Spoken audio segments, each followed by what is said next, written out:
de la reine d'Angleterre, c'est-à-dire la reine actuelle, Elisabeth, le mari de son ancêtre qu'on appelait la reine Victoria, étaient tous des maçons, des francs-maçons. Et ce sont des francs-maçons qui ont été à l'origine du projet colonial de la Grande-Bretagne et de l'Angleterre. Et les gens qui ont lancé aussi le colonialisme, parce qu'à partir du moment où la traite négrière ne pouvait plus se poursuivre en toute sérénité, mais qu'il y avait des révoltes de Saint-Domingue, des révoltes des Noirs partout, ce que j'appelle le processus insurrectionnel de la Caraïbe et des Amériques, à ce moment-là, ils ont dit, au lieu d'aller si loin chercher des nègres et prendre le risque de voir des blancs égorgés par des nègres totalement ivres de vengeance, il faut rester en Afrique. Et en restant en Afrique, on va créer ce qu'on appelle maintenant des protectorats. Et dans ces protectorats, on va faire du travail forcé. Et la meilleure façon de faire le travail forcé, c'est de polier les Noirs de leur terre. Les Noirs étant des agriculteurs, ils étaient obligés maintenant de venir travailler pour manger. Et c'est là où on va leur dire, vous n'allez plus produire ce qui vous permet de manger. C'est-à-dire du mil, du manioc, du sorgho, etc. Vous allez produire maintenant du coton, du café, du cacao, du tabac. Parce que toute votre production doit être destinée au marché extérieur, c'est-à-dire au marché de l'Angleterre. Donc ceux qui ont fait ça, c'était des francs-maçons. Ils s'appelaient Granville Sharp, ils s'appelaient Wilberforce, et d'autres dont je vais parler en détail. Et ce sont ceux-là qu'on appelle les abolitionnistes anglais ou écossais. Donc c'est la franc-maçon qui est la franc-maçonnerie anglaise du rite écossais qui est à l'origine de la colonisation et du travail forcé. C'est à ce moment-là que les Français vont maintenant prendre le train en marche. Et les Français vont faire la même chose. Mais cette fois-ci, vous aurez le nom de Victor Schœlcher. Et Victor Schœlcher, c'était un franc-maçon, et non seulement un franc-maçon, mais il gérait lui-même des colonies pour le compte de ses parents. Et ce n'est pas un homme qui a voulu le bien des Noirs, parce qu'il n'a pas un seul kilomètre carré où on ne trouve pas de lycée Victor Schœlcher. Tout ça aux Antilles. Victor Schœlcher était un franc-maçon qui a fait la colonisation, c'est-à-dire la substitution du travail forcé à la traite négrière.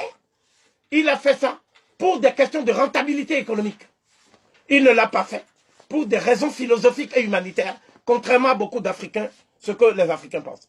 C'est pour ça que j'ai parlé aux Caraïbes, en Guadeloupe, lorsque j'ai fait ma conférence en Guadeloupe, de déscholchérisation des esprits. J'ai dit, j'étais venu pour déchouquer Schœlcher et pour déscholchériser les esprits des nègres. Donc, cette histoire doit être connue des Africains. Parce qu'aujourd'hui, le 10 mai en France, qu'est-ce qu'on commémore? On ne commémore pas les résistances de nos ancêtres. On commémore la bonté des abolitionnistes blancs. C'est ça qu'on commémore le 10 mai. La vraie date de commémoration, c'est le 22 août. C'est la date où les résistants africains ont pris leur liberté à Saint-Domingue, après la cérémonie du Bois Caïmoun, qui a duré du 14 au 22 août 1791. Donc, cette idée selon laquelle les loges maçonniques ont bénéficié de l'argent de la traite des négrières, cette idée est d'autant plus prégnante que Voltaire était franc-maçon.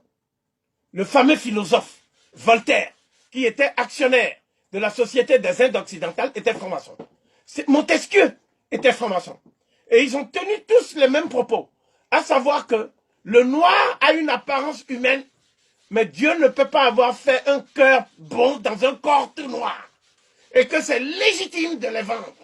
Parce que si on les vend, ça permet à l'Europe de faire le progrès.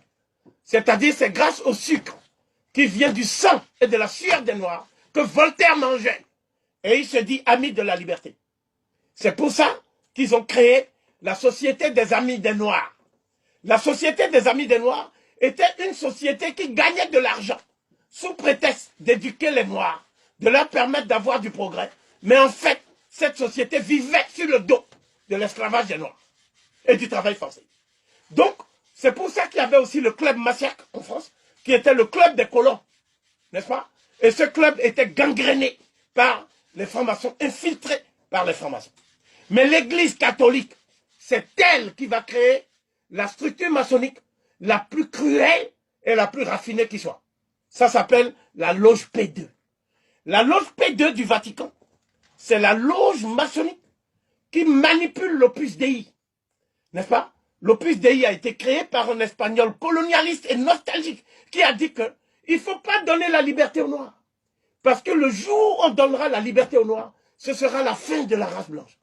Et c'est un tel homme qui est à l'origine de ce que j'appelle l'Opus Dei, l'œuvre de Dieu, qui est une société secrète, qui a infiltré l'Afrique aujourd'hui, et dont certains membres sont les cardinaux africains les plus importants de la curie romaine, comme le cardinal Arinze, et comme Monseigneur Monsengo, ou d'autres qui sont aujourd'hui ceux qui préparent ce que j'appellerais la recolonisation spirituelle de l'Afrique noire. Donc, la loge P2 s'est caractérisée ces dernières années par un certain nombre de crimes spectaculaires. La loge P2 est à l'origine de l'élimination du pape Jean-Paul Ier. Dès lors que le pape Jean-Paul Ier a dit qu'il allait diligenter des enquêtes sur les activités du cardinal Marcinkus, qui lui s'occupait en fait de la Banque du Vatican. Et on a vu au terme de ces enquêtes que la Banque du Vatican recyclait l'argent de la drogue, recyclait l'argent du trafic des médicaments, recyclait l'argent du trafic des armes. Alors même qu'on dit aux gens que le Vatican est au service d'un Dieu d'amour. Et c'est à partir de là qu'on a mis en évidence les liens entre la loge P2 et le cartel de Medellín.